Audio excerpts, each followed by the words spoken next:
You make the most money, Sonia. It's only fair that you handle this yourself. My mother's voice came through the phone with that familiar edge of entitlement, and I felt my jaw tighten. I was sitting in my home office in Portland, Oregon, staring at the email she had sent just an hour earlier.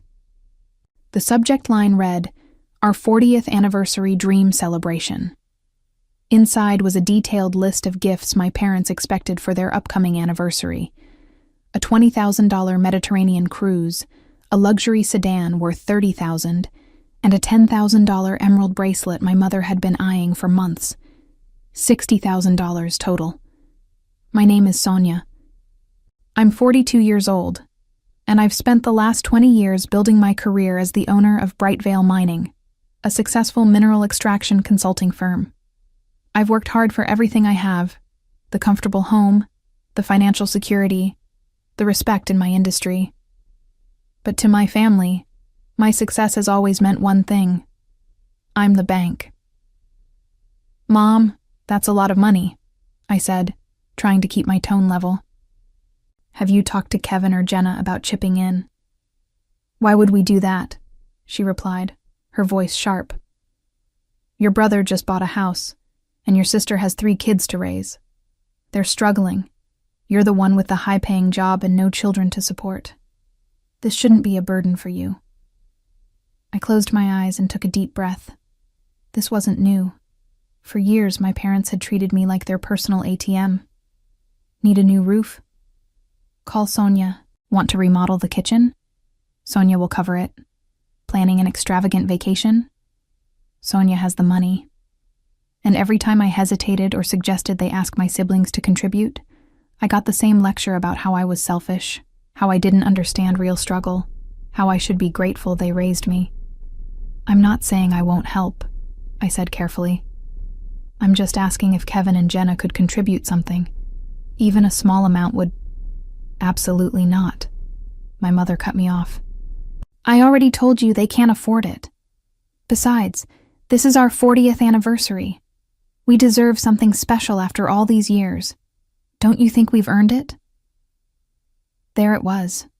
The guilt trip. The emotional manipulation that had worked on me for decades. "I'll think about it," I said finally. "Think about it?" Her voice rose. "Sonia, the cruise leaves in 3 months. We need those reservations confirmed now, and the car dealership is holding that sedan for only another week.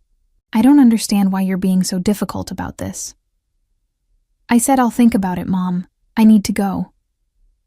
I hung up before she could argue further, my hands trembling slightly as I set the phone down. I stared at the email again, reading through the detailed descriptions of each gift. My mother had even included links to the exact cruise itinerary, the specific car model with all the luxury upgrades, and photos of the emerald bracelet from 3 different angles.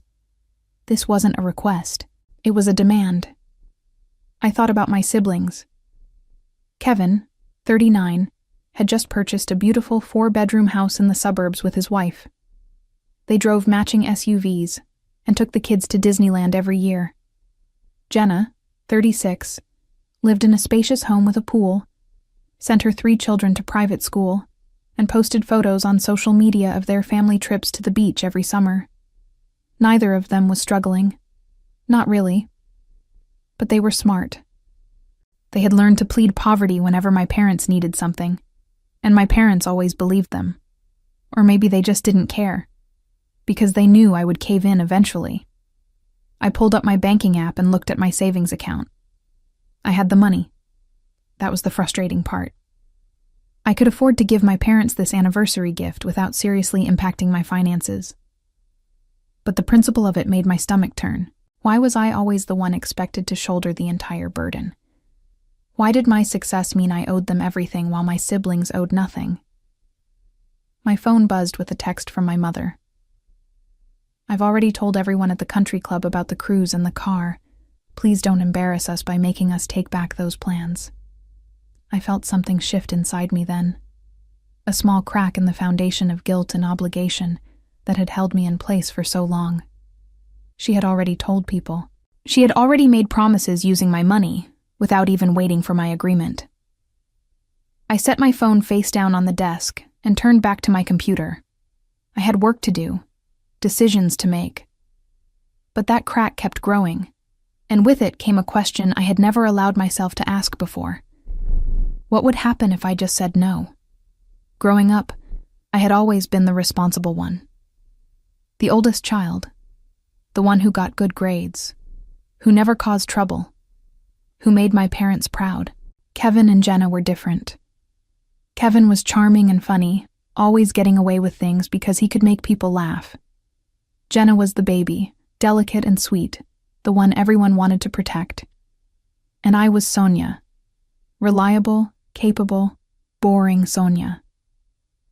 I graduated top of my class, got a full scholarship to college, and worked part-time throughout my university years to avoid asking my parents for money. I saw how they struggled financially back then, how they argued about bills and cut corners to make ends meet. I didn't want to be a burden. After graduation, I landed a job with Crystalia Publishing as a junior analyst. The work was grueling, but I loved it. I spent 5 years learning the industry, making connections, saving every penny I could. When I was 27, I took the leap and started Brightvale Mining. It was terrifying and exhilarating, and there were moments when I thought I would fail, but I didn't fail. I built something real, something valuable. Within 10 years, my company was consulting for major mining operations across the Pacific Northwest. I had a team of 15 employees, contracts worth millions, and a reputation for excellence. My parents were proud in their way. They liked to brag about me at parties, to tell their friends about their successful daughter who owned her own business. But that pride came with expectations. It started small, a few $100s here and there to help with unexpected expenses. Then it grew. A new car for my mother when hers broke down, a home renovation that my father insisted they needed, a loan to help Kevin start his own business, which I never saw repaid. Each time, they assured me it was temporary. Each time, I told myself it was my duty as a daughter to help. And each time, it got a little easier for them to ask, and a little harder for me to say no. My siblings never contributed. Not financially, anyway. They showed up for family dinners and holidays, played with the grandkids in the backyard, and let my parents dote on them. And somehow, that was enough. They were the fun ones, the family people, the ones who brought joy. I was the one who brought money. A few days after the phone call, I drove to my parents' house for Sunday dinner. It was a tradition I rarely missed, even though I dreaded it more often than not. The house was in a nice neighborhood in the suburbs, a spacious 2-story home with a well-maintained lawn. My father had retired from his job as a plant manager 3 years ago, and my mother had never worked outside the home. They lived comfortably. Not lavishly, but comfortably. Kevin and Jenna were already there when I arrived, their families spilling out into the backyard. I could hear the children laughing, the adults chatting over drinks. I parked my car and sat for a moment, gathering my courage. When I walked inside, my mother greeted me with a tight smile. "There you are. I was beginning to think you wouldn't show up." "Traffic was bad," I lied. She led me into the kitchen, where she was finishing up the meal preparations. "Your father and I have been talking," she said, her tone casual. "We think it would be nice if you could give us the cruise and the car as an early anniversary gift. That way, we can start planning the trip and pick up the car before the sale ends." I set my purse down on the counter. "I haven't decided yet, Mom." Her smile faltered. "What's there to decide?" I explained the situation. "Your brother and sister can't help, so it's up to you." "Have you actually asked them?" "I told you they're struggling financially. There's no point in asking them to contribute when they can't." "Kevin just bought a house," I pointed out. "And Jenna's kids go to private school. They don't seem to be struggling that much." My mother's expression hardened. "Don't you dare judge your siblings, Sonia. They have families to support, real responsibilities. You have no idea what that's like." The words stung, just like they were meant to. I had heard variations of this speech my entire life, Because I had chosen not to get married, not to have children. My life was somehow less valuable. My responsibilities were less real. I have responsibilities too, I said quietly. I run a business. I have employees who depend on me. That's different, and you know it, she snapped. Your father and I sacrificed so much to raise you children. The least you can do is show some gratitude now that you're successful. I wanted to argue. I wanted to point out all the times I had helped them, all the money I had given without complaint, all the ways I had put their needs before my own. But I knew it wouldn't matter. In their eyes, I would never give enough. I need to think about it, I repeated. My mother turned away from me, her shoulders stiff with disapproval. Fine, but don't take too long. We're not getting any younger, Sonia. I spent the rest of the evening in the backyard, watching my nieces and nephews play, listening to Kevin and Jenna talk about their lives. Neither of them mentioned the anniversary gift. Neither of them seemed concerned about it at all. Because they knew. They knew I would handle it. I always did. The breaking point came 2 weeks later, on a Tuesday morning. I was in my office reviewing quarterly reports when my phone rang. It was my father this time, which was unusual. He rarely called me directly. Sonia, we need to talk, he said, his voice stern. What's wrong? Your mother is very upset. She's been crying all morning because you still haven't committed to the anniversary gifts. Do you have any idea how much stress you're causing her? I felt a flare of anger. I'm causing her stress. Yes, you are. This should be a happy time for us, celebrating 40 years of marriage. But instead your mother is worried sick that you're going to embarrass us in front of our friends. Dad, I never said I wouldn't help. I just asked if Kevin and Jenna could contribute. We've been through this, he interrupted. They can't afford it. You can. It's as simple as that. It's $60,000, I said, my voice rising despite my efforts to stay calm. That's not a small amount, even for me. You make well over $200,000 a year, he shot back. Don't act like this is some huge sacrifice. Your mother and I gave you everything when you were growing up. We put a roof over your head, food on the table, sent you to college. I had a full scholarship, I reminded him. That's beside the point. We supported you emotionally, and that's worth more than money. Now we're asking for one thing, to celebrate our milestone anniversary, and you're acting like we're asking you to rob a bank. I closed my eyes, feeling the familiar weight of guilt pressing down on me. This was how it always went.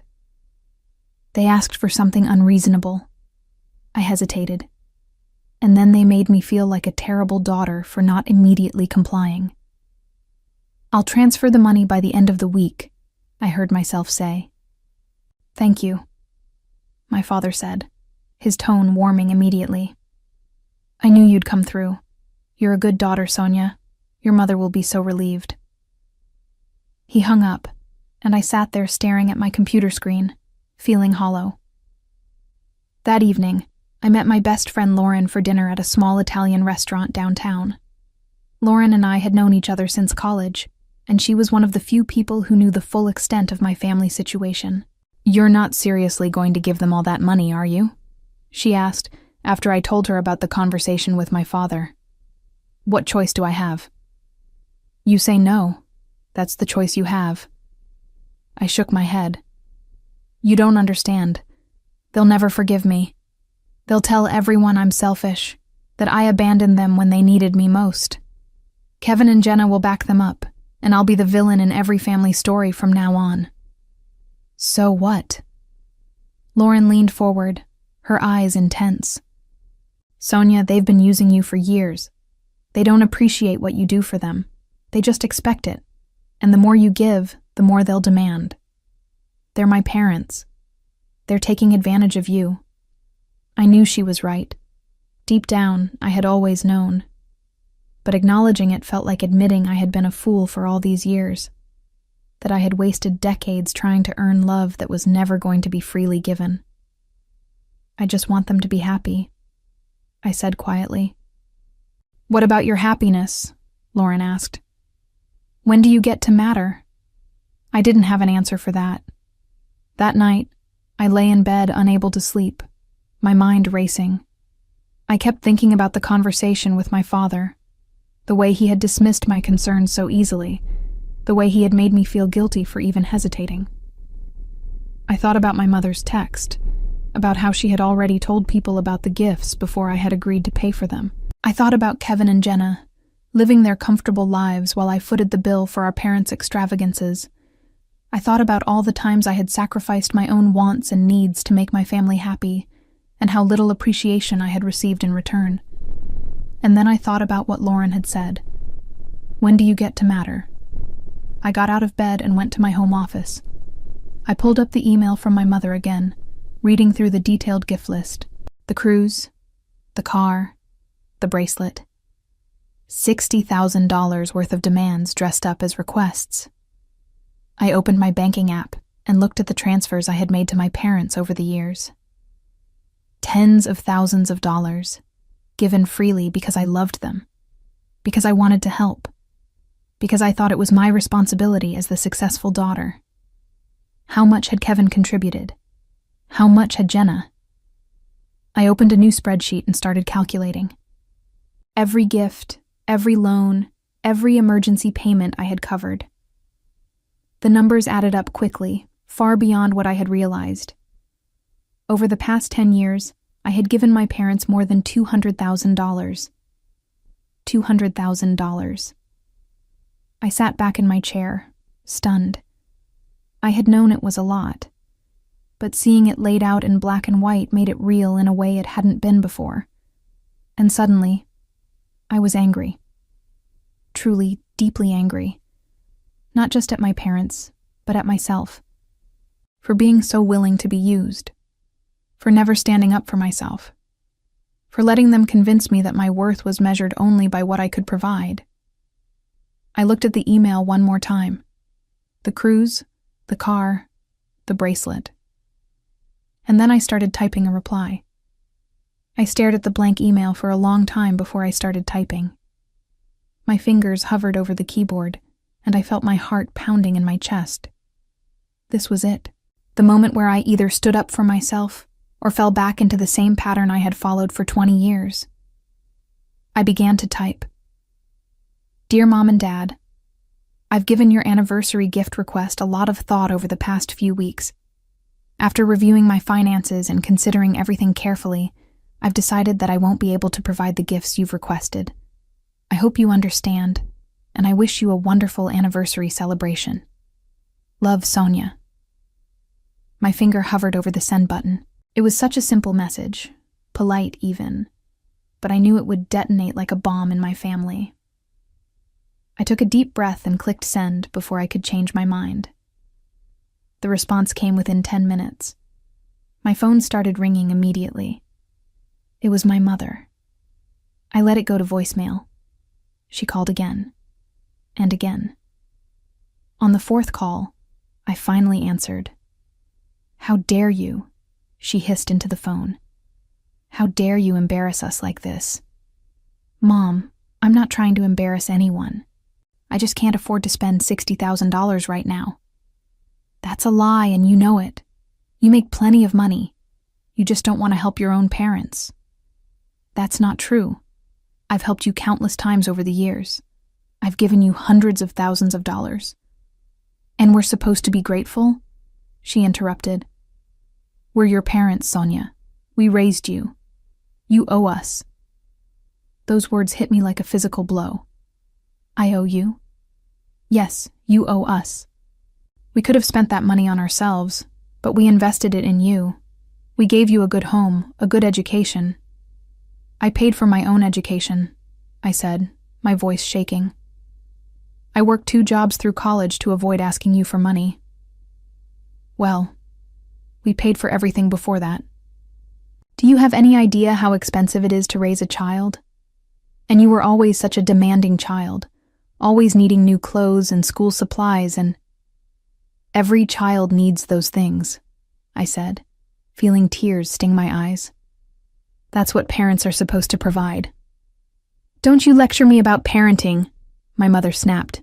You've never had children. You have no idea what it takes. I know that children aren't supposed to spend their entire adult lives repaying their parents for being born.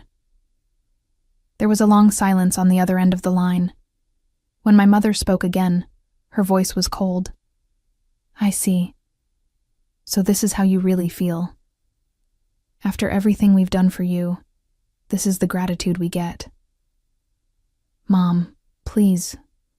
I'm not trying to hurt you. I just think $60,000 is too much to ask from one person. If Kevin and Jenna could chip in. I already told you they can't afford it. Why do you keep bringing them up? Are you jealous of your siblings, Sonia? Is that what this is about? No, I'm just asking for fairness. Life isn't fair, my mother said sharply.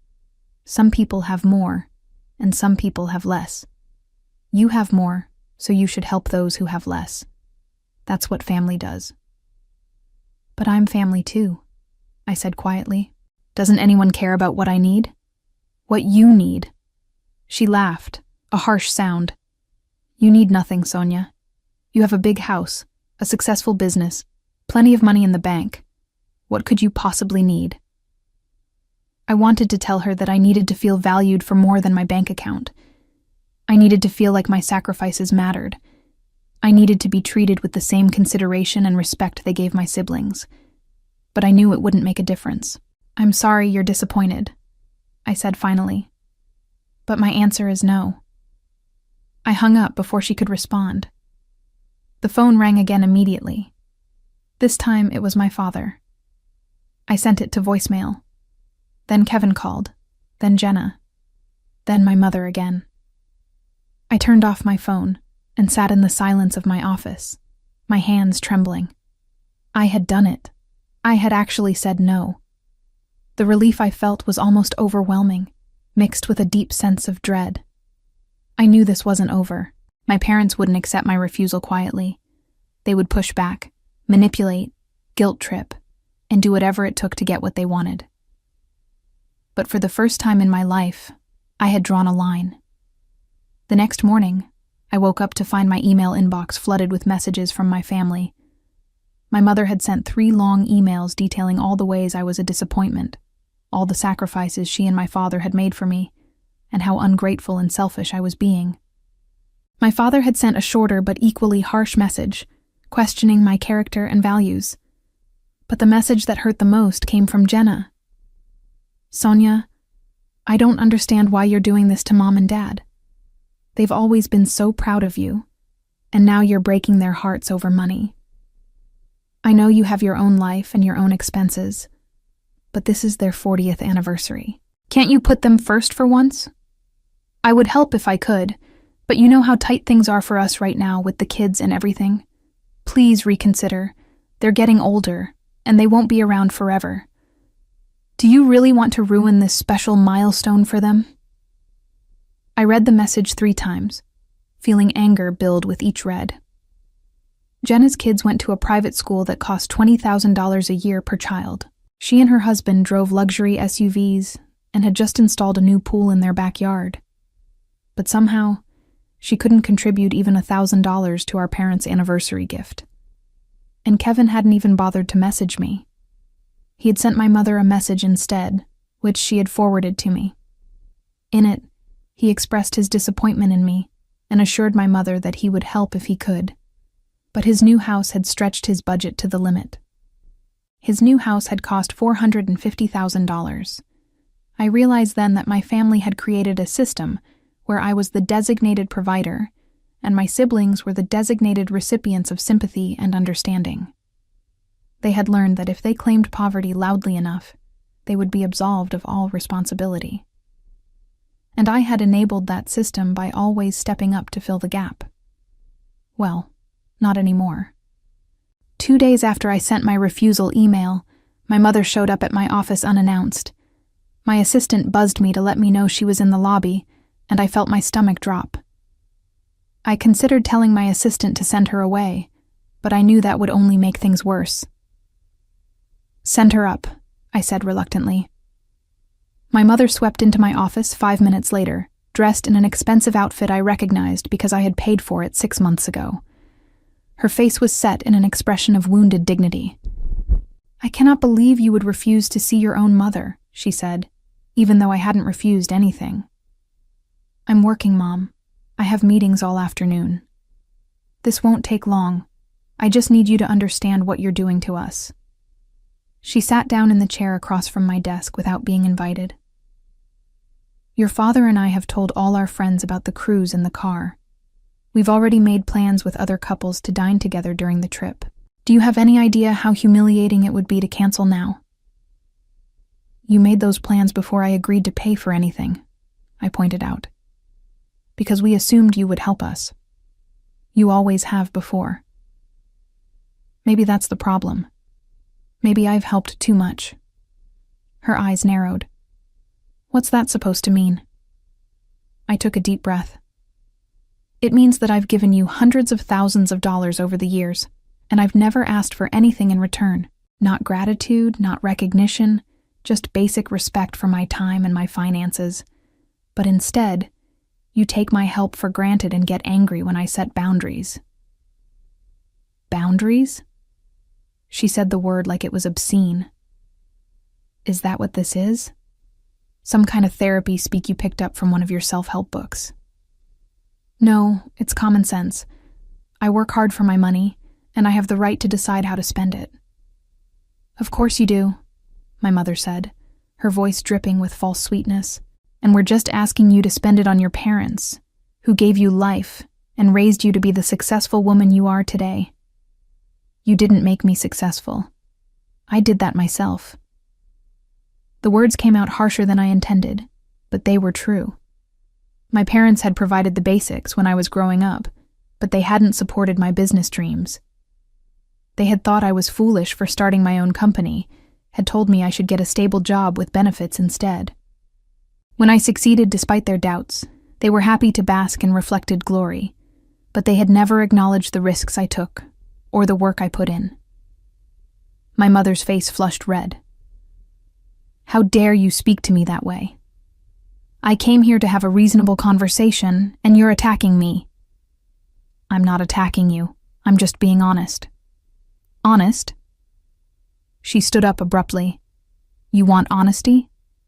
Fine. Your father and I are deeply disappointed in you. We thought we raised you to value family, but it turns out we were wrong. You care more about money than you do about your own parents' happiness. That's not fair." "You know what's not fair?" she interrupted. "Having a daughter who has everything and refuses to share with the people who made her who she is. Your brother and sister would help if they could. But you, with all your money and success, you can help. And you're choosing not to. That tells me everything I need to know about your character." She turned and walked toward the door, but before leaving, she looked back at me. "When your father and I are gone, you're going to regret this. You're going to remember this moment and realize you chose money over family. I hope it's worth it." She left, and I sat there feeling like I had been hit by a truck. My hands were shaking, and I felt tears building up behind my eyes. But underneath the hurt and guilt, there was also anger. How dare she twist this around to make me the villain? How dare she act like I was the one being unreasonable? I pulled up my phone and sent a text to Lauren. "Need to talk. Are you free tonight?" She responded immediately. "Always. Wine bar at 7? That evening, I told Lauren everything. About my mother's visit, about the guilt trip, about the way she had made me feel like a terrible daughter for setting a simple boundary. "This is emotional abuse," Lauren said bluntly. "You know that, right? It's not abuse. She's just upset. Sonia, listen to yourself. She came to your workplace to berate you for not giving her $60,000. She's trying to manipulate you into compliance by making you feel guilty for taking care of yourself. That's textbook manipulation." I swirled the wine in my glass, not meeting her eyes. Maybe I am being selfish. Maybe I should just give them the money and move on. And then what? Next year they'll want something else. And the year after that. And you'll keep giving because you're terrified of being seen as the bad daughter. When does it end? I don't know, I admitted. It ends when you decide it ends, Lauren said firmly. You've already taken the hardest step by saying no. Don't give up now. I nodded, but I wasn't sure I had her conviction. The guilt was eating at me, whispering that maybe I was wrong. Maybe I was being unreasonable. Maybe I was a bad daughter after all. My phone buzzed with a text from Jenna. Mom told me about your conversation today. I can't believe you made her cry. What's wrong with you? I showed the text to Lauren, who rolled her eyes. Of course they're bringing in reinforcements. That's how manipulative families work. They gang up on the person who's trying to set boundaries. Should I respond? Only if you want to engage in more drama. Personally, I'd ignore it. I put my phone face down on the table and tried to focus on my wine.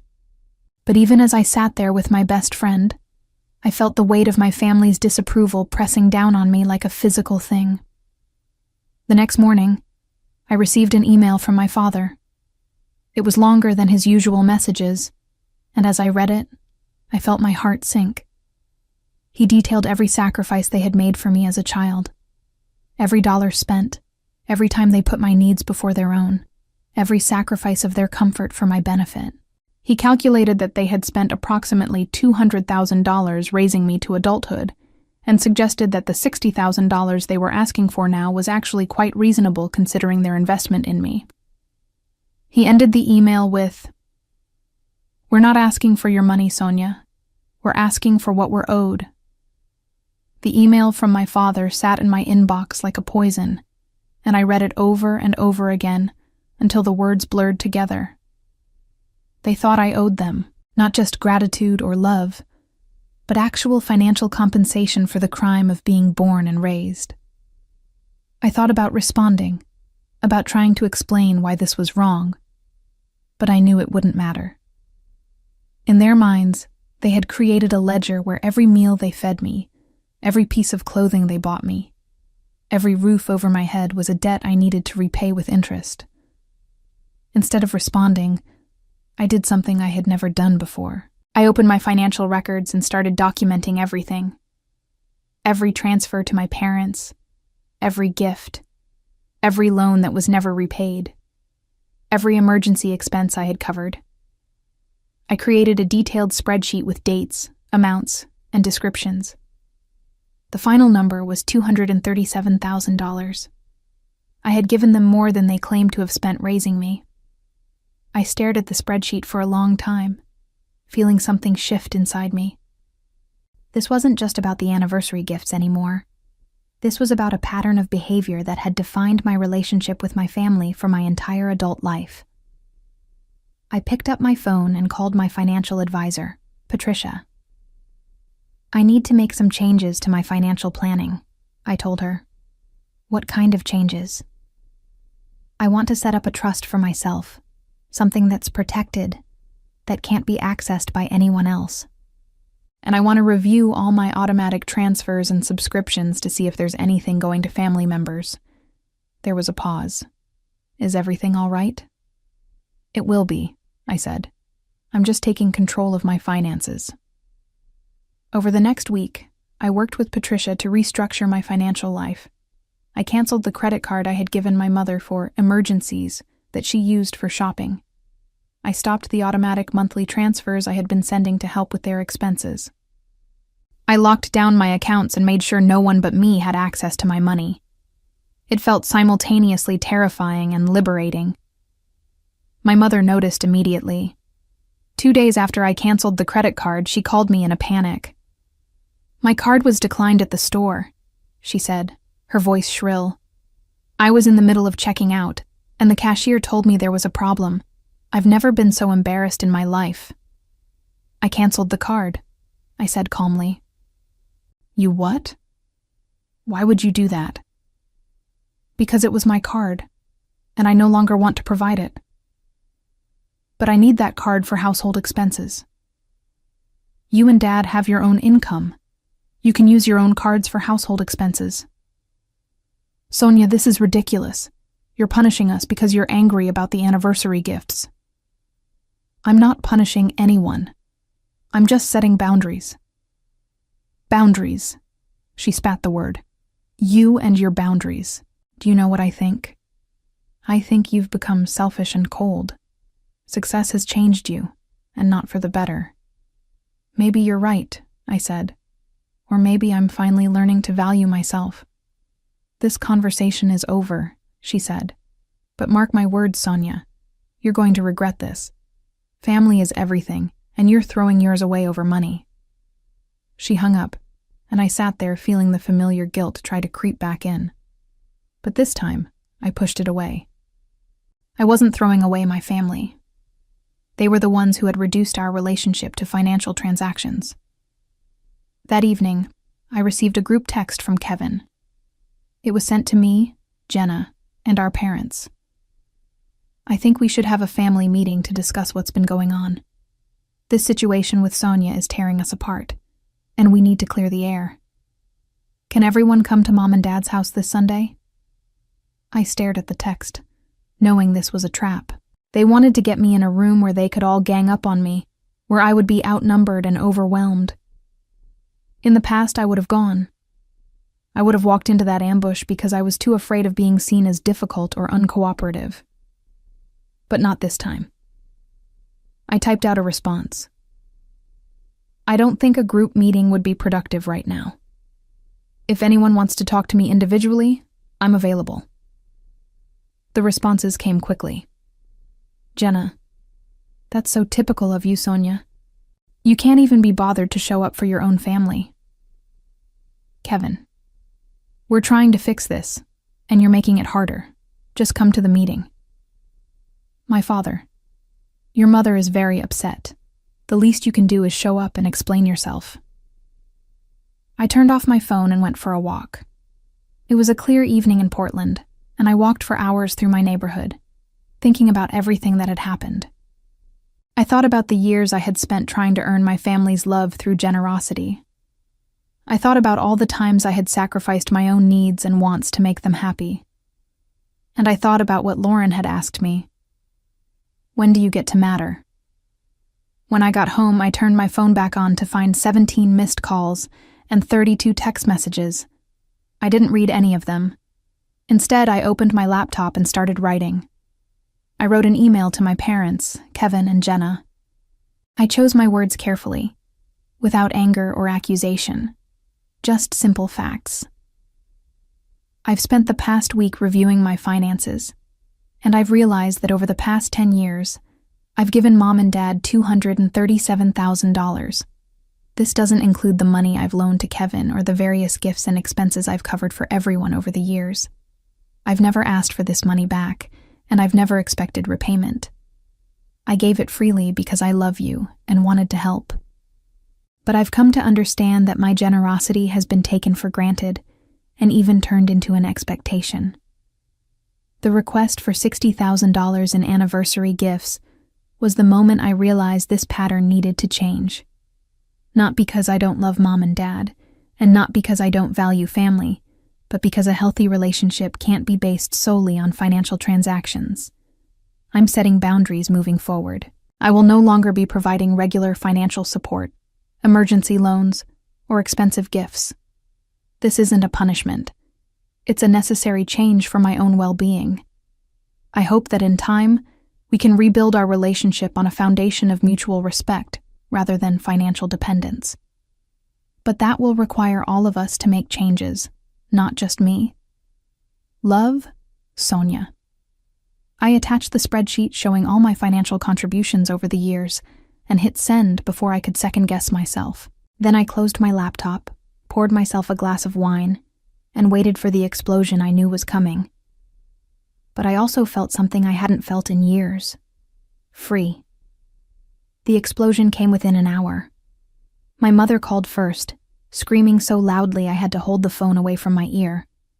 I didn't catch every word, but the general theme was clear. I was ungrateful, cruel, and had humiliated them by putting their financial dependence on me in writing. She demanded I delete the email immediately and apologize for my disrespect. I told her no, and hung up. My father called next, his voice tight with rage. "How dare you throw those numbers in our faces like we're beggars? We're your parents, not some charity case you can itemize and judge." "I wasn't judging," I said calmly. "I was being honest about our financial relationship. Those numbers are facts, not accusations." "Facts," he sputtered. "You made us look like parasites." "I didn't make you look like anything. I just showed what's been happening. You know what? Don't bother coming to the anniversary party. You're not welcome." "There isn't going to be an anniversary party," I reminded him. "Not the one you planned anyway. You can't afford the cruise or the car without my money, remember?" The silence on the other end was profound. Then he said very quietly, "You're going to regret this, Sonia. Mark my words." He hung up.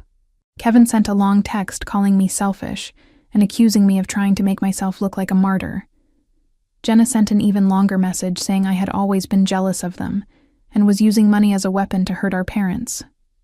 I didn't respond to either of them. Instead, I poured myself another glass of wine and sat on my balcony, looking out over the city lights of Portland. My phone kept buzzing with incoming messages, but I ignored them. For the first time in my adult life, I had told my family the complete truth, and while it hurt, it also felt right. The next morning, I woke up to an unexpected email from Jenna. The subject line read, "We need to talk privately." I opened it cautiously.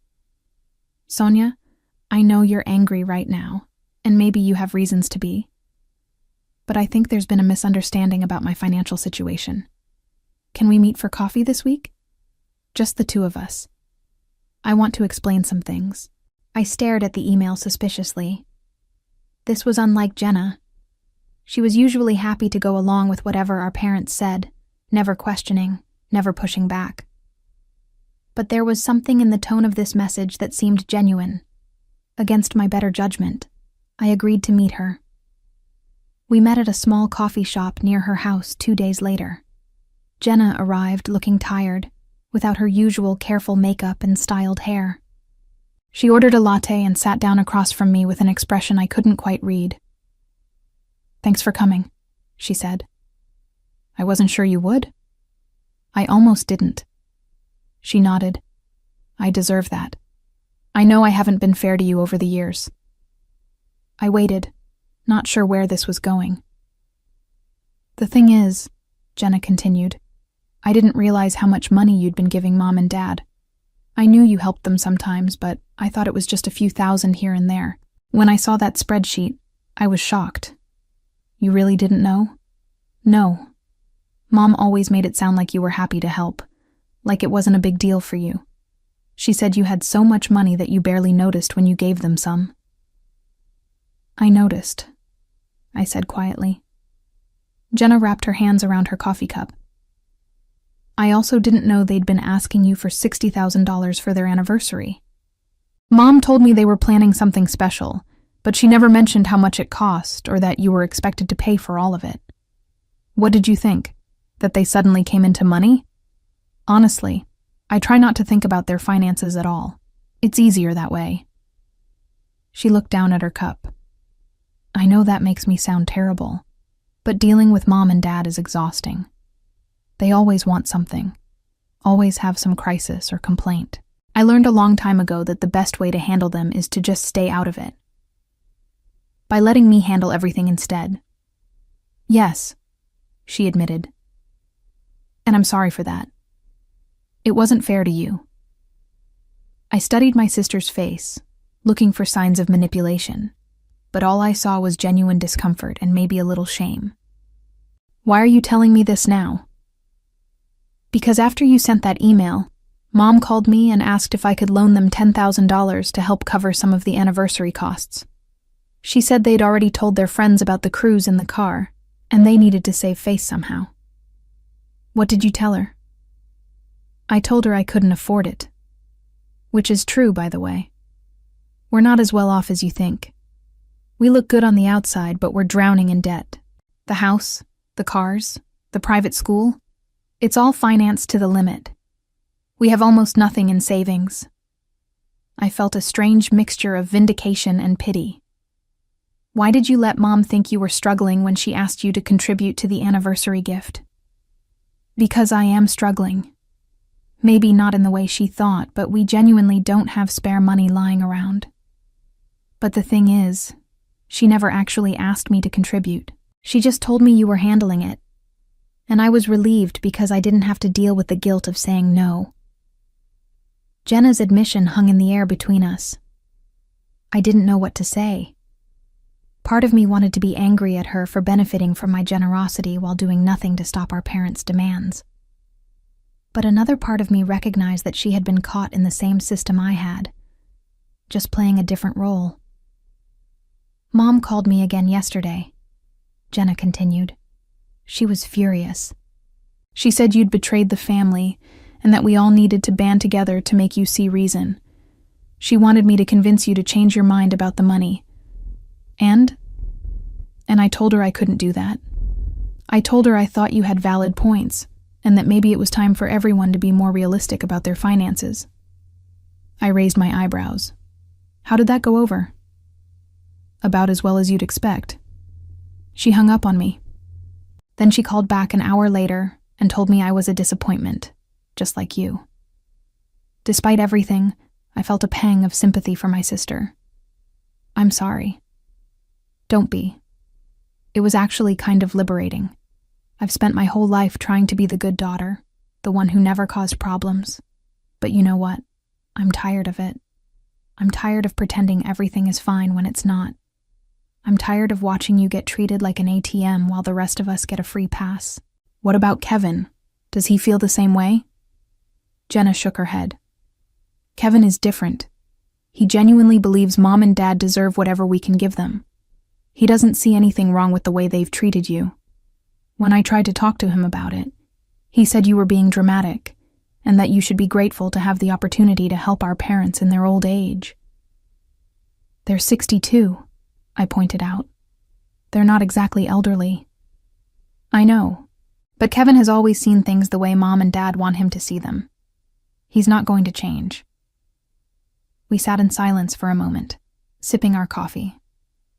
Then Jenna said, "There's something else you should know. After you sent that email with the spreadsheet, Mom and Dad started calling all their friends and relatives, telling them their side of the story. They're painting you as this selfish, money-hungry daughter who abandoned them in their time of need." I felt my stomach tighten. What are they saying exactly? That they asked you for a small contribution to their anniversary celebration, and you refused, and then sent them a nasty email listing every penny you'd ever given them, like you were trying to shame them. They're saying you value money more than family, and that they don't know where they went wrong raising you. The betrayal stung, even though I had expected something like this. Did you correct them? I tried. I told Aunt Patricia the truth about the $60,000, and she was shocked. She had no idea they were asking for that much. She thought it was maybe a few $100s for a dinner or something. But I don't know if anyone else believes me. Mom and Dad have been working the phones pretty hard. I thought about all those relatives, people I had known my whole life, hearing my parents' twisted version of events and thinking I was some kind of monster. It made me angry. But it also made me realize something important. I didn't actually care what they thought. Let them talk, I said. Anyone who knows me will know the truth. And anyone who doesn't know me well enough to question my parents' story isn't worth worrying about. Jenna looked at me with something like admiration. I wish I had your strength. You do have it, I told her. You just proved it by calling them out on their behavior. Yeah, and now they're not speaking to me either. How's that working out for you? She thought about it for a moment, then smiled slightly. Honestly, it's kind of peaceful. We talked for another hour, and by the end of it, I felt like I was seeing my sister clearly for the first time in years. She wasn't my enemy. She had just been another person caught up in our family's toxic dynamics, trying to survive the best way she knew how. When we parted ways, she hugged me tightly. "I'm sorry for everything," she said. "I should have stood up for you a long time ago."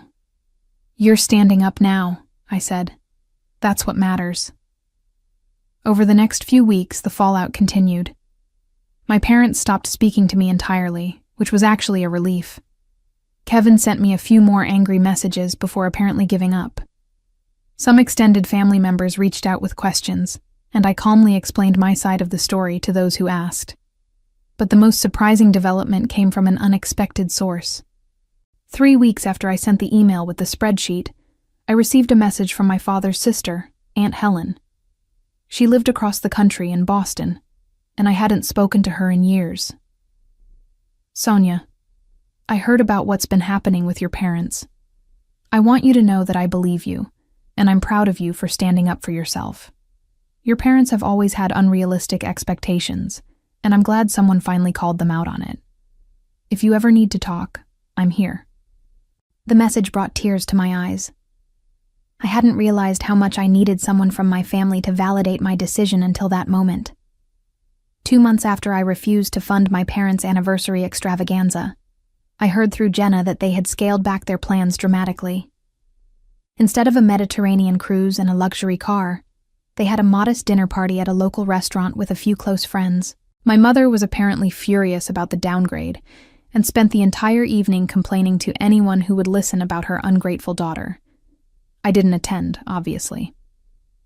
I sent a card with a $100 gift certificate to a nice restaurant, which my mother later told Jenna was insulting. I was fine with that. What I wasn't fine with was the discovery I made 3 months later. I was having lunch with Lauren when my phone buzzed with an alert from my credit monitoring service. Someone had tried to open a credit card in my name. The application had been denied due to a fraud alert I had set up years ago, but the attempt had been made. "That's weird," I said, showing Lauren the notification. "Did you apply for a new card?" "No, and the billing address listed isn't mine." I called the credit card company immediately and got more details. The billing address was my parents' house. Someone had used my social security number and personal information to try to open a credit card with a $10,000 limit. My parents had tried to commit identity theft. I felt physically sick. I had expected manipulation, guilt trips, and social pressure. I had even expected them to badmouth me to relatives, but I never thought they would actually commit a crime. "You need to file a police report," Lauren said firmly when I told her what happened. "They're my parents. They're criminals. They tried to steal your identity to get money they're not entitled to. That's fraud, Sonia." I knew she was right, but the thought of calling the police on my own parents made me feel ill. Still, I couldn't just ignore this. If I let it slide, what would they try next? I called Jenna instead. "Did you know Mom and Dad tried to open a credit card in my name?" I asked when she answered. There was a long pause. "What?" I explained what had happened. Jenna was quiet for so long I thought the call had dropped. "Jenna?" "I knew they were desperate for money," she said finally.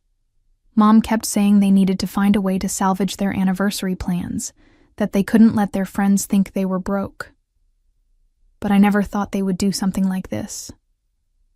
I need you to tell me the truth. Did they ask you for help with this?" "No. God, no. Sonia, I would never. I know we haven't always been close, but I would never help them commit fraud against you." I believed her. "I'm going to file a police report." "I think you should," Jenna said quietly. "This crosses a line." I filed the report that afternoon. The police took my statement and said they would investigate. 2 days later, 2 officers showed up at my parents' house to question them. According to Jenna, who heard about it from our mother, my parents claimed it was all a misunderstanding. They said they thought they had my permission to use my information because family helps family, and they were sure I wouldn't mind. The excuse was absurd. But the police couldn't prove intent to commit fraud without more evidence, so they issued a warning and closed the case. But the damage was done. Word spread quickly through our extended family about what my parents had attempted. Aunt Helen called me, outraged on my behalf. Several cousins reached out to express their shock and support. Even some of my parents' friends quietly distanced themselves, uncomfortable with the revelation that my parents had tried to commit identity theft against their own daughter. My mother tried to spin it as a misunderstanding, claiming I had overreacted and weaponized the law against my own family. But this time, fewer people believed her. The pattern was becoming too clear to ignore. Kevin, surprisingly, finally showed a crack in his unwavering support of our parents. He called me one evening, his voice strained. "I can't believe they did that," he said. "The credit card thing, that was wrong." "Yes, it was. I still think you should have helped them with the anniversary gifts," he added quickly. "But trying to open a card in your name without permission, that's different." It wasn't much of an olive branch, but it was more than I had expected from Kevin. "I appreciate you saying that," I told him. "Yeah, well, don't get used to it. I still think you're being too hard on them." I smiled despite myself. Noted. As the months passed, my life became quieter and infinitely more peaceful. Without the constant demands from my parents, I had more time and energy to focus on my business, my friendships, and myself. I started taking pottery classes on Saturday mornings. I traveled to Vancouver for a long weekend just because I wanted to. I bought myself a beautiful necklace I had been admiring for months without feeling guilty about the expense. I learned what it felt like to live for myself, instead of for my family's approval. My parents never recovered their social standing or their sense of entitlement. Their 40th anniversary came and went with a modest celebration that satisfied no one, least of all my mother, who spent years bitterly recounting how her ungrateful daughter had ruined what should have been the event of a lifetime. Kevin eventually stopped defending them quite so vehemently after they asked him for a $30,000 loan to cover their mounting debts, a request he refused, suddenly understanding what I had endured for years. They tried to rebuild bridges with Jenna, but the relationship remained strained after she set her own boundaries and refused to become their new financial support. The attempted identity theft became family legend, whispered about at gatherings they rarely attended anymore. Their retirement was comfortable enough on their pensions, but the lavish lifestyle they had envisioned, funded by their children's success, never materialized. They blamed me until the end, but I had long stopped caring about their version of events.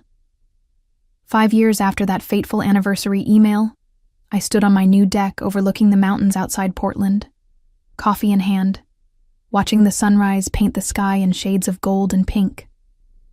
My business was thriving, my friendships were genuine, and my life was entirely my own. I thought about the woman I had been, desperate for approval, willing to sacrifice everything for scraps of affection, believing her worth was measured in dollars given. That woman felt like a stranger now. I had learned the hardest lesson of my adult life, that sometimes the most loving thing you can do for yourself is to stop setting yourself on fire to keep others warm. And as I sipped my coffee in the peaceful morning silence, I realized I wouldn't change a single thing about the path that brought me here. Even the pain, even the guilt, even the moments when I thought I might break. Because on the other side of that pain was freedom, and freedom, I had discovered, was worth every uncomfortable conversation, every burned bridge, every family gathering I would never attend. It was worth everything.